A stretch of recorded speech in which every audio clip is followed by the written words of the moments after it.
there is very little mentioned about John the Baptist.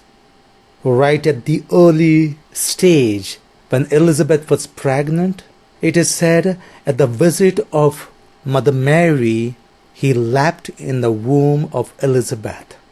Later, he comes into public, and the expression is given in the gospel when he is baptizing people with that baptism of repentance. And later, that a correction was made of what is truth and what Herod should avoid. And he was imprisoned and later killed. Now Jesus in today's gospel mentions to the people with a strong note. Usually very few times this is mentioned. And when he wants to insist, he says, truly. And today he says, truly I tell you, among those born of women, no one has arisen greater than John the Baptist. Now this is not in comparison to heaven. That is the second part which he explains. But here on earth, of those born of the women, he rose to be the greatest. Now we need to find out what makes John the Baptist the greatest. He prepared the way for Jesus. It's a selfless commitment, not looking into one's own self.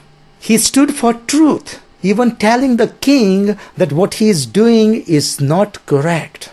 And he had to be in prison for standing by this truth. He was there spending his early years of life, that bubbling life in wilderness, when one is just a little boy, maybe a youth in 20s. He's spending his life in wilderness, making the wild food his own, making these wild skins his clothing.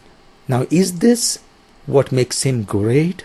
At the back of all this, we need to understand that preparing of the way for the Lord, selfless commitment, standing true to who he is not taken up by the world, is not taken up by what other children do.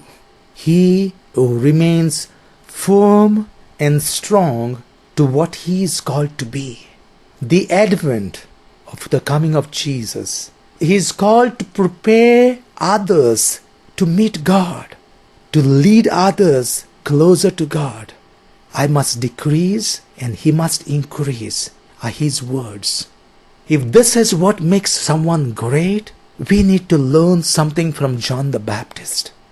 Looking to uplift the other person, allowing the other person to increase, or allowing God to increase in our life, and that we need to decrease.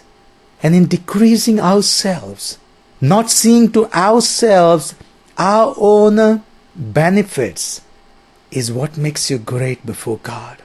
So it's not the money, it's not the way you live with all the comfortable surrounding.